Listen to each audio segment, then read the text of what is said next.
Welcome to the third Wisdom Wednesday. I am so excited to introduce to you two of my sweet friends. This is Brynne.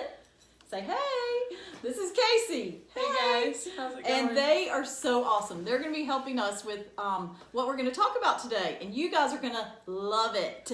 All right, so let's get started really quick review of the last two things we've done and talked about. There were 4 parts, remember, to this book, the Bible, and they were creation, the fall, restoration, and perfection. And we've already covered 2 of those in the first book of Genesis. So in our first 2 lessons, we talked about creation, and then we talked about the fall last week. And the fall was where Adam and Eve got derailed by doubt and distrust of God, and they had some consequences. And one of the main consequence was that they had to leave paradise, or the Garden of Eden, where they had been living with God, and they had to leave because they sinned. And so, but the good news is that we already saw last week that there was a glimmer of God has got a plan to save us down the road.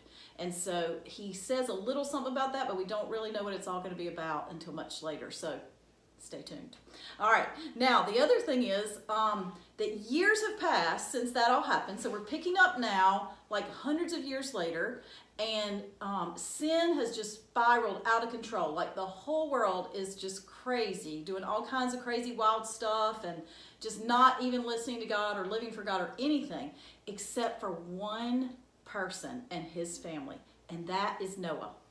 But I just want you to think about like how lonely that must have felt. And so I wanted to talk with my friends here today, and I wanted them to share. So could either one of you, like, think of how hard that probably was for Noah to be the only one who was really following God and listening to God when nobody else was. Have you ever had that experience or felt like that?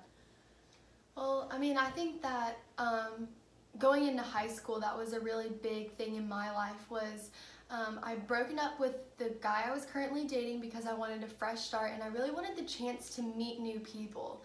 And I realized very quickly in freshman year that it was not all rainbows and butterflies, and I couldn't find a group of people that I really clicked with. And so I felt really alone because I felt like the cool thing to do in high school is like party and drink, and like that's not me. And so it made me feel alone because that's not what I wanted to do.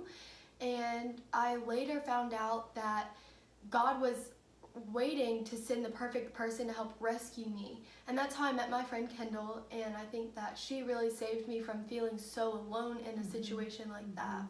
So you can relate to Noah in the story, and also, you know, what you just said about rescuing and how God brought a rescue for you. And I think that really is very similar to what happened in the story with Noah. God provides a rescue for him as well with the boat, so that he and his family are not drowned in the flood. So that's pretty cool. Yeah. So your story really relates. All right. So there was another thing in the story, like as you read it, I don't know if you noticed, but like once the flood was gone, like the sin of the whole world was washed away, literally. And so God brought a fresh start to the whole earth, to everybody, everything, to Noah and his family and all of the earth and all the animals that were on the boat. And so they had this fresh start from something that had been really, really terrible and dark and awful. And so I just wanted to ask you if maybe anything about that part of Noah's story really related to either one of your stories, the getting a fresh start from God. Well, actually, I was just talking to Brynne the other day, and I had this really big thing that happened over Christmas break, which was just a couple months ago, which is crazy to think we're already in February of 2018. But I'm a senior, so I've been applying to colleges and things like that, and I knew I was so set for years that I wanted to be a middle school science teacher, and I wanted to do this, and I wanted to go to this certain school, and I wanted to accomplish all these things. But most recently, my faith with God had not been tested in a while, or I wouldn't say tested, but I don't know, he wasn't always there at the moment, but he just really came up and showed me a clear sign when I found out that I got deferred from that college that I wanted to go to, and that career and that thing that was going to be so perfect there, and all those things that were just going to fall into place didn't, and they just all came up, and it was what am I going to do now? Well, when I got that deferral, I went through all those stages of of grief, and I just I decided that God was really trying to tell me, hey, Casey, step back for a second. Let me clear your slate, and I want you to just look at the world a different way and look at your career a different way and your lifestyle, because I really have great plans for you. And I think that was what God was trying to tell me. So, no, right now I don't know what I'm going to do, but I know that He's there for me, That's awesome. and that He's giving me a clean slate to look at what He wants me to do and not just what I want to do. Yeah. So that's really the big thing that kind of connects with that story for me.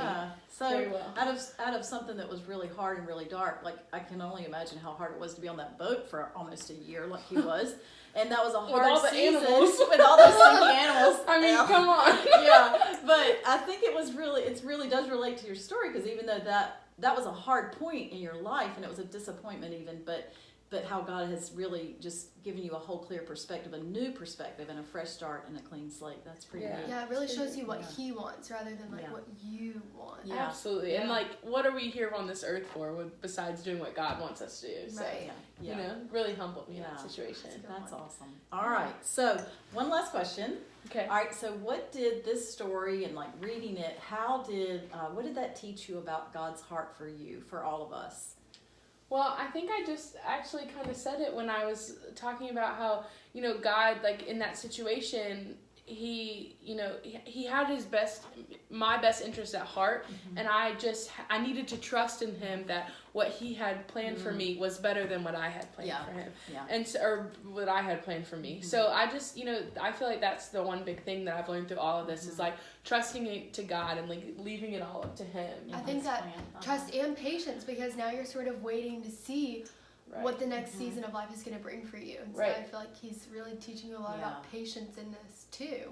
Yeah. And you before with your friend, you probably waited a long time to find that friend, right? I prayed a lot of prayers about finding someone, I think we've all prayed a lot of prayers. So. I think that's it, though. God is trustworthy. His heart for us is for good, and sometimes it may take a little longer than we think. But anyway, so thank you, girls. That was awesome. Thanks I for hope you having us. enjoyed our Thank you so much. Wednesday. You're welcome, and I hope you guys will come back. I'll be here. Thank Absolutely. you. All right. Thank you, guys. See you later. Bye-bye. Bye.